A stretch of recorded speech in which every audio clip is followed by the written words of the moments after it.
Hi friends, നമസ്കാരം. നമ്മുടെ ഇഷ്ടവിശേഷങ്ങളായ പവിത്രത്തിന്റെ ഒരു അടിപൊളി വിശേഷമായിട്ടാണ് വന്നിരിക്കുന്നത്. അപ്പോൾ എല്ലാവർക്കും നല്ലൊരു ദിവസം ആശംസിച്ചുകൊണ്ട് തന്നെ നമുക്ക് വിശേഷത്തിലേക്ക് പോകാം. അപ്പോൾ തുടങ്ങുമ്പോൾ തന്നെ കാണുന്നത് വിക്രത്തിനെയാണ്. അപ്പോൾ വിക്രം അഭിലാഷിനെ ചവിട്ടി താഴെ ഇട്ടിട്ട് മദ്യമൊക്കെ ഒഴിച്ച് എന്നിട്ട് ലൈറ്റർ ഇങ്ങനെ കത്തിച്ച് നിൽക്കുകയാണ്. അപ്പോഴേക്കും അവൻ അയ്യോ വേണ്ട ഒന്നും ചെയ്യല്ലേ എന്നൊക്കെ പറഞ്ഞു. വേഗം വിക്രം പിന്നെ അത് ഊതിക്കെടുത്തിട്ട് അവനെ ഒന്ന് പേടിപ്പിച്ചിട്ട് ആള് പുറത്തേക്ക് ഇറങ്ങി അങ്ങ് പോവാണ് കേട്ടോ. അപ്പോൾ പുറത്തേക്ക് ഇറങ്ങി പോയി അവൻ വേഗം ചാടിയൊക്കെ എഴുന്നേറ്റു, പേടിച്ച് വരണ്ടു പോയി. പിന്നെ കാണുന്നത് കമലേനെയാണ്. കമല ആകെ സങ്കടത്തിലാണ് കേട്ടോ ഇരിക്കുന്നത്. മാഷ് പറഞ്ഞ ഓരോ കാര്യങ്ങൾ ഓർത്ത് കമല ഭയങ്കര വിഷമത്തിൽ ഇങ്ങനെ ഇരിക്കുകയാണ്. അപ്പൊ വേദ അങ്ങോട്ടേക്ക് വന്നു. അവൻ നേരത്തിന് വേദയുടെ മുഖത്ത് നോക്കിയിട്ട്, അതെ, ചോരയുടെ മണമുള്ള ആളാണ് നമ്മുടെ മകൻ. നീ അവളെ ഒരുപാട് ചേർത്ത് പിടിക്കാൻ ശ്രമിക്കുമ്പോ കൊണ്ടും കൊടുത്ത് നടക്കുന്നവൻ വഴിയിൽ ഒടുങ്ങാൻ വിധിക്കപ്പെട്ടവനാണ്. അങ്ങനെ ഒരുവളുടെ ഭാര്യയായിട്ട് ആ കുട്ടിയെ മനസ്സിൽ സങ്കല്പിക്കുമ്പോൾ നീ അവൾ അവസാനം അവന്റെ വിധവയായിട്ട് ആ കുട്ടി പടി ഇറങ്ങുന്നത് നീ ഒന്ന് ചിന്തിക്കുന്നുണ്ടോ എന്നിങ്ങനെ ചോദിച്ച കാര്യം വേദയെ കണ്ടപ്പോഴേക്കും പെട്ടെന്ന് കമലയുടെ മനസ്സിലേക്ക് ആദ്യം ഓടിയെത്തിയത് ആ കാര്യമായിരുന്നു. എന്താമ്മേ, അമ്മ എന്താ ചിന്തിക്കുന്നത്? ഒന്നുമില്ല മോളെ. എന്റെ മോനായ വിക്രമിനെ പറ്റി ഒരുപാട് വാർത്തകൾ ഞാൻ കേട്ടിട്ടുണ്ട്. അവൻ തല്ലുണ്ടാക്കി, പോലീസ് അറസ്റ്റ് ചെയ്തു, അങ്ങനെ പലതും. പക്ഷെ അവൻ എന്നാലും അപ്പോഴൊക്കെ അവൻ എന്നോടൊരു കാര്യം പറയുമായിരുന്നു. അവന്റെ മനസാക്ഷിക്ക് അനുസരിച്ച് അവൻ ഒരു തെറ്റും ചെയ്തിട്ടില്ല എന്നായിരുന്നു അവന്റെ മറുപടി. പക്ഷേങ്കില് എന്തോ അവൻ പറയുന്നത് വിശ്വസിക്കാനായിരുന്നു അന്ന് എനിക്കിഷ്ടം. അതങ്ങനെ തന്നെയായിരുന്നു ഞാൻ വിശ്വസിച്ചത്. മാഷ പക്ഷെ ഒരിക്കലും സമ്മതിച്ചിരുന്നില്ല എന്നതാ സത്യം. വിക്രം പറയുന്നത് ആ സത്യമെങ്കിൽ താൻ വിശ്വസിക്കുന്ന സത്യത്തിന് ഒരു വിലയുമില്ലാന്ന് മാഷ അപ്പോൾ വാദിച്ചിരുന്നു. പക്ഷേ സത്യത്തിൽ ഒരു മുഖമേ ഉണ്ടായിരുന്നുള്ളൂ. അത് ഞാൻ പറയുന്നതാണെന്ന് മാഷ് എന്നോട് പലപ്പോഴും പറയാറുണ്ട്. പക്ഷേ ഞാൻ അങ്ങനെ ആയിരുന്നില്ല വിശ്വസിച്ചത്. ഒരമ്മയുടെ സ്വാർത്ഥതയും സ്നേഹം കാരണമായിരിക്കും സത്യത്തിന് രണ്ട് മുഖമുണ്ടെന്നാണ് ഞാൻ വിശ്വസിച്ചിരുന്നത് എന്ന് പറയാണ്. അതുകൊണ്ട് എന്താ ചെയ്യേണ്ടതെന്ന് എനിക്കറിയില്ല മോളെ എന്ന് പറഞ്ഞു. എൻ്റെ ഭർത്താവ് പറയുന്നതും എൻ്റെ മോൻ പറയുന്നതും ഞാൻ വിശ്വസിച്ചിരുന്നു. ഇപ്പൊ പക്ഷെ എനിക്കെന്തോ പേടിയാവുന്നു മോളെ എന്ന് പറയാണ്. അതെന്താ അമ്മേ? അല്ല, അവൻ പറയുന്നത് കണ്ണു അടച്ച് വിശ്വസിക്കുകയാണോ ഞാൻ? അത് ഞാൻ ചെയ്യുന്നത് തെറ്റ് തന്നെയല്ലേ എന്ന് ചോദിക്കാണ്. എല്ലാവരും പറയുന്നത് പോലെ സ്വന്തം ജീവൻ അപകടത്തിലാക്കിക്കൊണ്ടാണോ അവൻ ഈ ജീവിച്ചുകൊണ്ടിരിക്കുന്നത്? എനിക്കറിയില്ല എന്ന് പറഞ്ഞു. അതെ, എന്റെ ജീവൻ പോകുന്നതിൽ എനിക്ക് ഒരു സങ്കടവും ഇല്ല മോളെ. പക്ഷേങ്കില് ഞാൻ ജീവിച്ചിരിക്കുമ്പോ അവൻ എന്തെങ്കിലും പറ്റിപ്പോയാ പിന്നെ അമ്മ ഇന്നലെ അച്ഛന്റെയും അമ്മയുടെയും നേരെ ആക്രമിക്കാൻ വന്നവരെന്ന് പറഞ്ഞില്ലേ? അവര് വിക്രമിനെ ഉള്ള പക തീർക്കാൻ വന്നവര് തന്നെയാണ്. അത് ശരിയാവുന്ന കാര്യമാണ്. പക്ഷെ ഇന്ന് രാവിലെ അമ്പലത്തിലേക്ക് പോയപ്പോ ഇനിയും നിങ്ങൾക്ക് എന്തെങ്കിലും ആപത്തുണ്ടായാലോ എന്ന് പേടിച്ചിട്ട് ഞാൻ തന്നെയാ വിക്രമിനെ എഴുന്നേൽപ്പിച്ചു വിട്ടത്. ഒരു കാര്യത്തില് അമ്മയ്ക്ക് വിശ്വസിക്കാം. ഇനി അവരുടെ ഭാഗത്ത് നിന്ന് ഒന്നും ഉണ്ടാവില്ല എന്ന് വിക്രം പറഞ്ഞിട്ടുണ്ടായി എങ്കിൽ അത് എന്താണെങ്കിലും ഉണ്ടാവില്ല, അത് ഉറപ്പാ എന്ന് വേദയും ഉറപ്പ് പറയാണ്. അതിനു വേണ്ടിയിട്ട് വിക്രം സ്വീകരിക്കുന്ന വഴി അമ്മ വിചാരിക്കുന്നത് പോലെ സത്യത്തിന്റെയും ധർമ്മത്തിന്റെയും വഴി മാത്രമായിരിക്കും എന്നൊന്നുമില്ല. രാഷ്ട്രീയക്കാരും ഗുണ്ടകളും പിന്നെ ബിസിനസ്സുകാരും ഒക്കെ അടങ്ങുന്ന ഒരു വലിയ സംഘത്തിന്റെ ഭാഗമായി നടക്കുമ്പോ എല്ലാ കാര്യത്തിലും സത്യവും നീതിയും ഒന്നും നോക്കി നടക്കി പ്രവർത്തിക്കാനായിട്ട് ആവില്ലല്ലോ അമ്മേ. ആ സംഘത്തിൽ നിന്ന് വിക്രം പുറത്തു വരണം. എന്താണെങ്കിലും സ്വന്തം ജീവിതം സ്വയം തീരുമാനിച്ചതുപോലെ ജീവിക്കാൻ തുടങ്ങണം. അത് സംഭവിക്കുമോ മോളെ? നീ അങ്ങനെ എനിക്ക് കാണിച്ചു തരുമോ? അവനെ അങ്ങനെ മാറ്റിയെടുക്കാൻ മോളെ കൊണ്ട് പറ്റുമോ എന്ന് ചോദിച്ചു വേഗം വേദ. അവൻ കെട്ടിയ താലിയെ വിശ്വസിച്ച് ഈ പടി കയറി അവന് വേണ്ടിയിട്ട് ഇറങ്ങി പോന്നവളല്ലേ നീ? അതുകൊണ്ട് ചോദിച്ചതാ. അവനെ നേരെയാക്കിയെടുക്കാൻ നിന്നെ കൊണ്ട് കഴിയോ എന്ന് ചോദിച്ചു. നിനക്ക് പറ്റും, എനിക്കത് വിശ്വാസമുണ്ട്. അറിയില്ലമ്മേ, പറ്റുമെന്ന് എനിക്കറിയില്ല. ആ ശ്രീനിവാസനാണ് ആ കാണപ്പെട്ട വിക്രത്തിന്റെ ദൈവം എന്ന് പറയണത്. അയാൾ പറയുന്നത് കഴിഞ്ഞിട്ടേ വിക്രത്തിന് എന്നുള്ളൂ. അതുകൊണ്ട് തന്നെ എന്നാലും നമുക്ക് നോക്കാമേ. അയാള് തന്നെ ഒരു തരത്തില് വിക്രത്തിനെ ഉപയോഗിക്കുകയാണെന്ന് വിക്രമിനെ ബോധ്യപ്പെടുന്ന ഒരു ദിവസം അതെന്താണേലും വരും. അതെനിക്ക് ഉറപ്പാ. അന്ന് നമുക്ക് നോക്കാതിരിക്കാം എന്ന് പറഞ്ഞു. അപ്പൊ മോളെ എന്നൊക്കെ പറഞ്ഞ് കെട്ടിപ്പിടിച്ച് കമല നിന്ന് സങ്കടപ്പെട്ട് നിന്ന് കരയാണ് കേട്ടോ. കമലയ്ക്ക് ആകെ വിഷമവും സങ്കടവും പ്രയാസവും ഒക്കെ മാത്രമേ ഉള്ളൂ. മാഷ് ഒരു തരത്തില് വിക്രം. പിന്നെ നമ്മൾ കാണുന്നത് നമ്മുടെ ജഡ്ജിനെയാണ്. അപ്പൊ അപ്പം വേഗം തന്നെ നമ്മുടെ പത്മിനി അങ്ങോട്ടേക്ക് വരുമ്പോഴത്തേനും, അതെ എന്തു പറ്റി? ഞങ്ങൾ രാവിലെ അമ്പലത്തിൽ പോയപ്പോഴും ഇങ്ങനെ തന്നെയായിരുന്നല്ലോ, എന്തു പറ്റി? ഞങ്ങൾ അമ്പലത്തിൽ പോയപ്പോഴും മുഖമല്ലാണ്ടിരിക്കുന്നു, തിരിച്ചു വന്നപ്പോഴും അങ്ങനെ തന്നെ. ഞാൻ കോടതിയിൽ പോകുന്നതുകൊണ്ടാ ചോദിക്കാഞ്ഞത്. മോളെക്കുറിച്ച് ആർത്തിട്ടാണെങ്കിൽ അതുകൊണ്ട് വല്ല കാര്യമുണ്ടോ ശങ്കരേട്ടാ? അമ്മ പറയുന്നത് അവക്ക് അവിടെയാണ് സന്തോഷമെങ്കിൽ നമ്മൾ അംഗീകരിക്കുകയല്ലേ വേണ്ടതെന്നാ. അവക്ക് അവിടെ സന്തോഷമുണ്ടെന്ന് ഉറപ്പിക്കാൻ പറ്റുമോ പത്മം? അതെ, ആ വീട്ടില് ഇപ്പോഴും അവൾ അംഗീകരിക്കപ്പെട്ടിട്ടുണ്ടോ? ചില കാര്യങ്ങൾക്ക് നമ്മൾ വിചാരിക്കുന്നതിനേക്കാൾ സമയമെടുക്കുമെന്ന് നിങ്ങൾ പറയാറില്ലേ? ഇനി നിങ്ങൾ ഒരിക്കലും ഉണ്ടാവില്ല ഇല്ല എന്ന മട്ടിലാണ് കാര്യങ്ങൾ നീങ്ങുന്നെങ്കിലോ? എന്താ അങ്ങനെ തോന്നാൻ എന്ന് ചോദിച്ചു. അത് പിന്നെ ഇന്നലെ രാവിലെ വിക്രത്തിന്റെ ഒരു ചേട്ടൻ ഇവിടെ വന്നിരുന്നു. അയാളുമായി ചേർന്നിട്ടാണ് അവളെ അവിടുന്ന് കൊണ്ടുവരാനുള്ള വഴികൾ നമ്മുടെ ശ്രീകാന്ത് ഓരോന്നായി ആലോചിച്ചിരുന്നത്. പക്ഷേ അവളെ തിരിച്ചെത്തിക്കാനായിട്ട് അവൻ ആ വീട്ടുകാരെ ഇല്ലാതാക്കുന്നത്തോളം എത്തി കാര്യങ്ങൾ എന്നാണെങ്കിൽ, അയ്യോ എന്താ പറയണത്? വിക്രത്തിനോട് പകയുള്ള ആരോ വെച്ച് അവന്റെ അച്ഛനെയും അമ്മയും കൊല്ലിക്കാനായിട്ട് നമ്മുടെ ശ്രീകാന്ത് ശ്രമിച്ചു അത്രേ. ശ്രീകാന്ത് പറയുന്നത് അങ്ങനെയൊന്നും അത് ഉണ്ടായിട്ടില്ല, അതൊരു ആരോപണമാണെന്ന് അവൻ അറിഞ്ഞിട്ടില്ല എന്നൊക്കെയാ പറഞ്ഞത്. പക്ഷേ എനിക്കെന്തോ വല്ലാതെ വിക്രത്തിനെ കുറച്ചു കാലം ജയിലിലടയ്ക്കാനായിട്ട് അവൻ ആ ആളുകളുമായിട്ട് ബന്ധപ്പെട്ടിട്ടുണ്ടെന്നുള്ള കാര്യം ഉറപ്പാ. അമ്പലത്തിലെ മോഷണ കേസ് അതുണ്ടായത് അങ്ങനെയാ. ദൈവമേ, ഇതൊക്കെ ഭേദം അറിഞ്ഞാ പിന്നെ ഞാനും ആലോചിച്ചുകൊണ്ടിരുന്നത് അത് തന്നെയാ. അല്ലെങ്കിൽ പിന്നെ തന്നെ എന്റെയും ശ്രീകാന്തിന്റെയും പേരില് ഒരുപാട് സംശയങ്ങളുണ്ട്. അവൻ ബലമായി കെട്ടിയ താലിയെ വിശ്വാസമുള്ളത് കൊണ്ട് മാത്രമൊന്നുമല്ല അവൾ ഇവിടുന്ന് ഇറങ്ങിപ്പോയത്. പിന്നെ എന്നോടും ശ്രീകാന്തിനോടും ഉള്ളൊരു വെല്ലുവിളി കൂടിയായിരുന്നു പത്മം അത്. വിക്രത്തിന്റെ ജീവൻ ഞങ്ങൾ കാരണം ആ മുഖേന എന്തെങ്കിലും സംഭവിക്കുമെന്ന തോന്നൽ കൊണ്ട് ആ ജീവൻ രക്ഷിക്കാനായിട്ടാണ് അവള് നടത്തിയ ഒരു നീക്കം. അങ്ങനെ വല്ല ഉദ്ദേശവും നിങ്ങൾക്കുണ്ടായിരുന്നോ എന്ന് ചോദിച്ചു പത്മ. ശങ്കരേട്ടാ പറ, അവക്കങ്ങനെ തോന്നാൻ മാത്രം അന്നത്തെ ദേഷ്യത്തില് നിങ്ങൾ എന്തെങ്കിലും ചെയ്തിരുന്നോ? സമ്മതിച്ചു ചെയ്തുന്ന്. എന്താ നിങ്ങൾ ചെയ്തത് എന്ന് ചോദിച്ചോ? അന്നത്തെ ദേഷ്യത്തില് അവനെ എന്തെങ്കിലും ചെയ്യണമെന്ന് ഞാൻ ആ ഇൻസ്പെക്ടറോട് പറഞ്ഞു പോയി എന്ന് പറഞ്ഞു. അത് വേദ കേട്ടിട്ടുണ്ടെന്നാ എന്റെ തോന്നുന്നത്. അന്ന് ഞങ്ങൾ കേട്ടു എന്നാണ് എനിക്ക് തോന്നണത് പത്മം എന്ന് പറഞ്ഞു. സത്യത്തില് എന്റെ മകളുടെ നിഴൽ വെട്ടത്ത് പോലും ഇനി അവനെ കണ്ടുപോവരുത് എന്ന് ശ്രീകാന്തിനെ പറഞ്ഞ് ഏൽപ്പിക്കുന്നത് വേദ എല്ലാം മുകളിൽ നിന്ന് ഇങ്ങനെ കേൾക്കുന്നുണ്ടായിരുന്നു കേട്ടോ. അപ്പൊ അത് കേട്ടിട്ടുണ്ടെന്ന് ഉറപ്പായി വിധവാ ചടങ്ങ് നടത്തി ആ താലി ദർശനമായിട്ടുള്ള വിവാഹത്തിന് സമ്മതിച്ചതിന് ശേഷമല്ലേ അവള് തീരുമാനം അമ്പലത്തിൽ വെച്ച് മാറ്റിയത്? അതെ, അത് എന്റെ തീരുമാനത്തോടുള്ള അവളുടെ മറുപടിയായിരുന്നു പത്മം.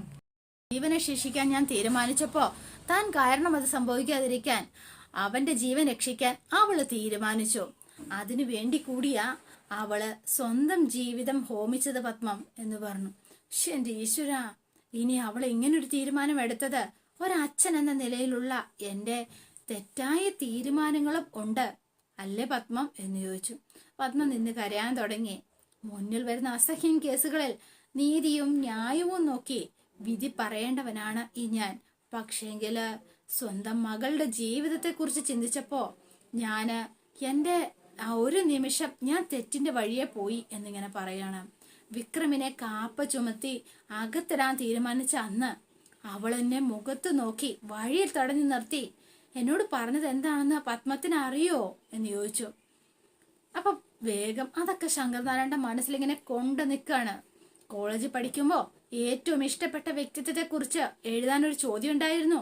എല്ലാരും വലിയ വലിയ മനുഷ്യരെ കുറിച്ച് എഴുതിയപ്പോ ഞാൻ എഴുതിയത് എന്റെ അച്ഛനെ കുറിച്ചായിരുന്നു. അച്ഛൻ മാത്രമായിരുന്നു എന്റെ റോൾ മോഡൽ. അച്ഛൻ അറിയല്ലോ, അച്ഛനെ പോലെ നീതിയുള്ള ഒരാളായിരിക്കണം, അച്ഛനെ പോലെ സത്യമുള്ള ഒരാളായിരിക്കണം, അച്ഛനെ പോലെ നിസ്വാർത്ഥനായിട്ടുള്ള ഒരാളായിരിക്കണം. അതൊക്കെ ആയിരുന്നു എന്റെ മനസ്സിലുണ്ടായിരുന്നത്.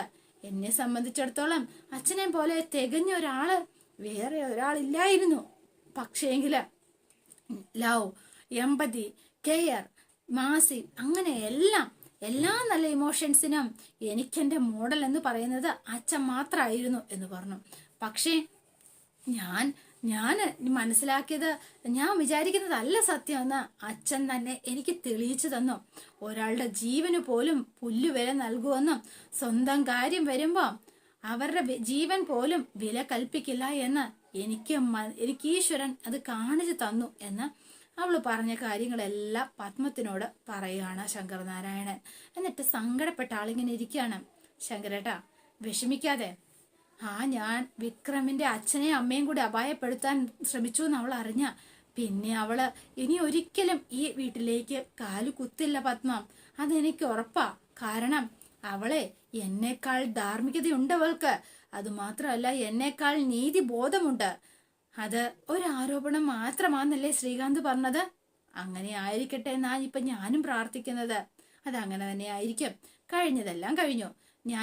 നിങ്ങൾ ഇനി അതിനെക്കുറിച്ച് ഓർത്ത് വെറുതെ സങ്കടപ്പെട്ടിരിക്കാതെ താഴേക്ക് വാ.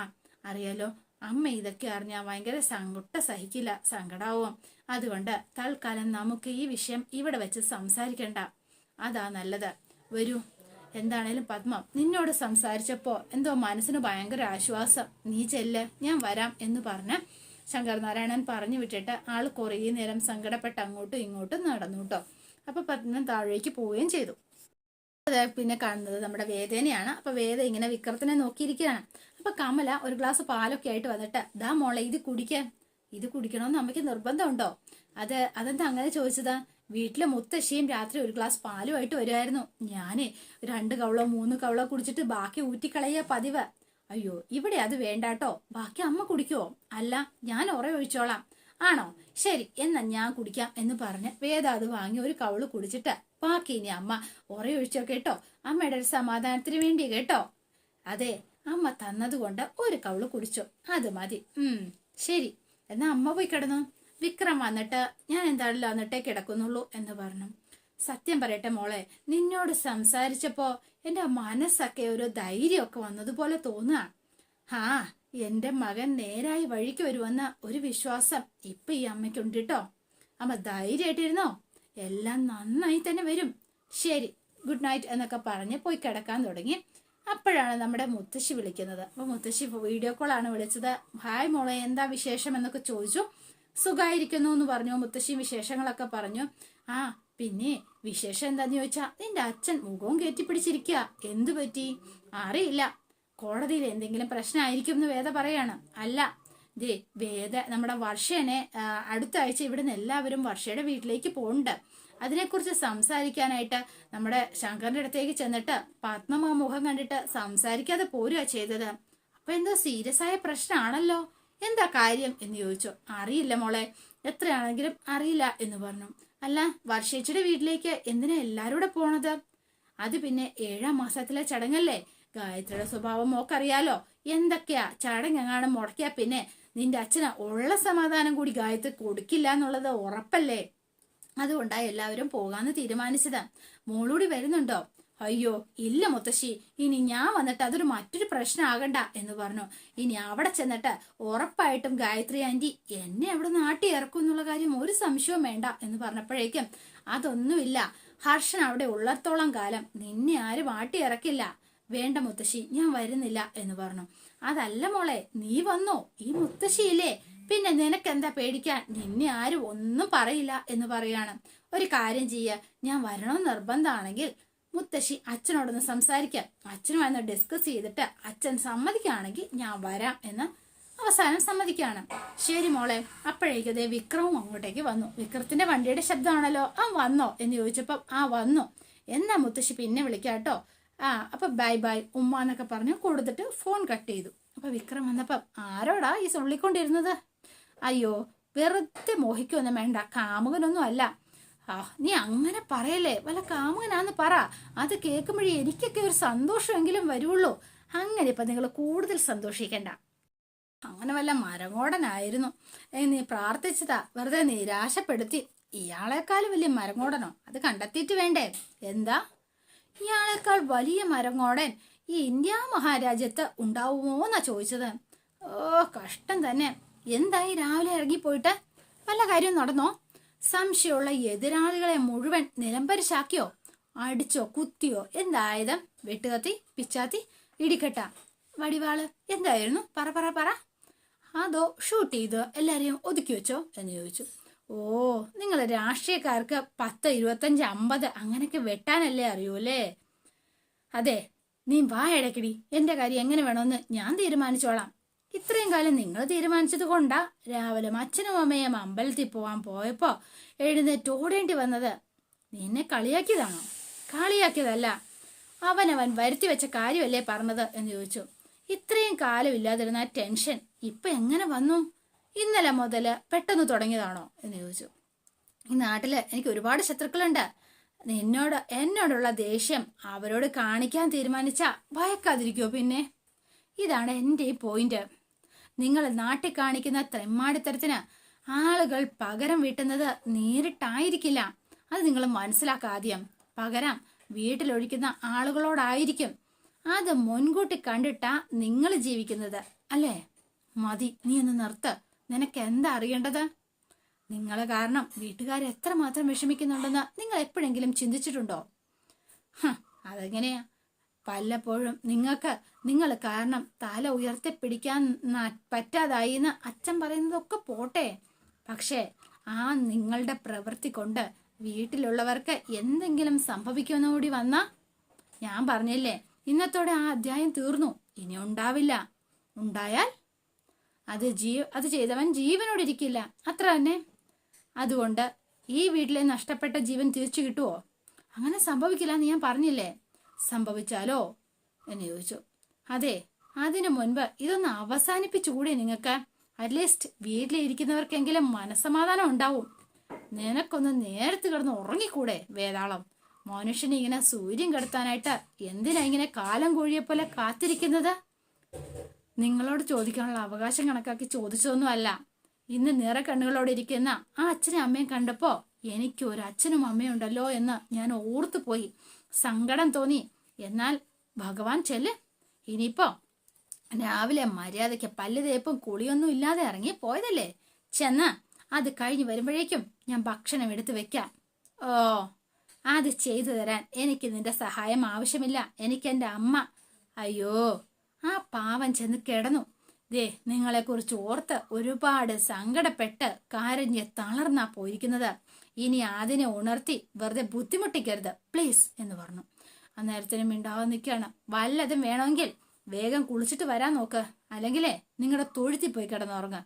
തൊഴുത്തോ? അതിനെ പിന്നെ മുറി എന്ന് പറയാൻ പറ്റുമോ? കഷ്ടം, പശുത്തൊഴുത്തിന് ഇതിനേക്കാൾ വൃത്തിയുണ്ട് എന്ന് പറഞ്ഞിട്ട് പോയി. അപ്പൊ വിക്രം മുറിയിലേക്ക് നോക്കിയപ്പോ പെട്ടെന്ന് പശുവിനെ ആടിനെയൊക്കെയാണ് വിക്രത്തിന് ഓർമ്മ വന്നത് കേട്ടോ. പിന്നെ കാണുന്നത് നമ്മുടെ ശ്രീകാന്തിനെയാണ്. ശ്രീകാന്തിന്റെ ഫോണിലേക്ക് വർഷ വിളിക്കുകയാണ്. ആ പറയടി, എന്താ വിശേഷം? രാവിലത്തെ പ്രശ്നങ്ങളൊക്കെ തീർന്നിട്ട് എന്നൊന്ന് വിളിച്ചു പോലും ഇല്ലല്ലോ, എന്തു പറ്റി എന്ന് ചോദിച്ചു. അപ്പൊ വേഗം തന്നെ അച്ഛനോ ഓക്കെ ആയോ എന്ന് ചോദിച്ചു. അഭിലാഷും കൂട്ടരോടി അവന്റെ അച്ഛനും അമ്മയ്ക്കിട്ടും പണി വെക്കുമെന്ന് ഞാൻ സ്വപ്നത്തിൽ പോലും കരുതിയില്ല വർഷ. പക്ഷേങ്കിൽ അച്ഛൻ ഇപ്പോഴും വിചാരിച്ചിരിക്കുന്നത് അത് ഞാനൂടി അറിഞ്ഞിട്ടാണെന്നാ. ഇനി അമ്മയോട് കുറെ സംസാരിച്ചു അത്രേ. അമ്മ പറഞ്ഞതാണ് എനിക്ക് മനസ്സിലായത് അച്ഛന് സംഭവിച്ച കാര്യങ്ങളിൽ അല്പ വിഷമമുണ്ടെന്നാ. എന്ത് കാര്യത്തിൽ? അവളെ തിരിച്ചിറക്കിക്കൊണ്ടുവരാൻ നമ്മൾ ശ്രമിച്ച കാര്യത്തിലോ? അതിൽ മാത്രമല്ല, വിക്രമിനെ ഇല്ലാതാക്കാൻ ആദ്യം നമ്മൾ പോലീസിനോട് ശ്രമിച്ചില്ലേ, ആ കാര്യത്തിലും. അത് അച്ഛനോട് അമ്മയോട് പറഞ്ഞോ? ഏതാണ്ട് സൂചിപ്പിച്ചു. ഈ അച്ഛനിത് എന്തിന്റെ കേടാ? അമ്മ ഇനി ഉടനെ മുത്തശ്ശിയോട് പറയും. മുത്തശ്ശി അത് വേദയോടും പറയും. അവളെ വിളിച്ച് പറയേണ്ട കാര്യമൊന്നുമില്ല, അവക്കതറിയാം. അതെങ്ങനെ? അന്ന് ഞങ്ങൾ സംസാരിക്കുന്നത് അവൾ ഉറപ്പായിട്ടും കേട്ടിട്ടുണ്ട് വർഷ. അങ്ങനെ ഒരു സംശയം അച്ഛൻ മുമ്പ് തന്നെ എന്നോട് പറഞ്ഞിട്ടുള്ളതുമല്ലേ. എല്ലാം കൂടി ആകെ തകരാറിലാവോ ശ്രീ? അച്ഛൻ എന്തായാലും ഒരു സറണ്ടറിനൊന്നും തയ്യാറാവില്ല. വേദ ഇവിടുന്ന് പോയതിലും അവൾ തിരിച്ചു കൊണ്ടുവരാൻ നമ്മൾ ചില നീക്കങ്ങൾ അച്ഛന് എതിർപ്പുണ്ടെന്നേ ഉള്ളൂ. വിക്രമിനെ മരുമകനായിട്ട് ഒരിക്കലും അച്ഛൻ അംഗീകരിക്കില്ല, അതെനിക്ക് ഉറപ്പാ. സ്റ്റാറ്റസ് അത് മെയിൻറ്റെയിൻ ചെയ്യുന്നതിൽ അച്ഛൻ നിബന്ധനകൾ നമുക്കറിയാമല്ലോ. ഇവിടെ ഒരുത്തൻ ഇപ്പോഴും അവനെ തന്നെ ധ്യാനിച്ചിരിക്കുന്നതായി എനിക്ക് മനസ്സിലാവാത്തത്.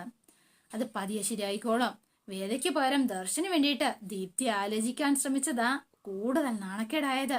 ശരിയാ, അമ്മ അങ്ങനെ പറഞ്ഞപ്പോ ഞാനും നല്ലതിനാന്നാ കരുതിയത്. എന്തായാലും കാര്യങ്ങളിൽ ഇനി പെട്ടെന്നൊരു തീരുമാനത്തിലെത്തണം വർഷ. ആ പണിക്കാരുടെ സപ്ലൈ കാര്യത്തിൽ വിക്രം ചെയ്ത് കണ്ടല്ലോ, ഇനി എല്ലാ കാര്യത്തിലും അവൻ വേദയെ വെച്ച് കളിക്കാൻ തുടങ്ങും. അത് ശരിയാ, വേദ മുന്നിൽ നിൽക്കുന്നു പറഞ്ഞാ അച്ഛൻ ചിലപ്പോ സൈലന്റ് ആവാനും വഴിയുണ്ട്. അതുകൊണ്ട് അവസാനം ഗുണം ചെയ്യുന്നത് അവനായിരിക്കും, ആ വിക്രത്തിന്. അതിനു മുൻപ് അവനെ എങ്ങനെയെങ്കിലും രണ്ടാക്കണം വർഷ എന്ന് പറഞ്ഞ് ശ്രീകാന്ത് ഇങ്ങനെ നിൽക്കുകയാണ്. അതോടെയാണ് ഇന്നത്തെ വിശേഷം അവസാനിക്കുന്നത്. ഇനി നാളത്തെ വിശേഷം ഇതിലും ഗംഭീരമാണ്. അപ്പം എല്ലാവരും വെയിറ്റ് ചെയ്യുക. ഇഷ്ടപ്പെട്ടുവെങ്കിൽ ലൈക്ക് ചെയ്യുക, ഷെയർ ചെയ്യുക, തൊട്ടടുത്ത് ആ ബെൽ ബട്ടൺ കൂടെ ഒന്ന് ഞെക്കുകയാണെങ്കിൽ ഞാൻ ഇടുമ്പോൾ തന്നെ നോട്ടിഫിക്കേഷൻ ലഭിക്കുന്നതായിരിക്കും. പുതുപുത്തൻ വിശേഷമായിട്ട് എത്താം. Bye and see you again.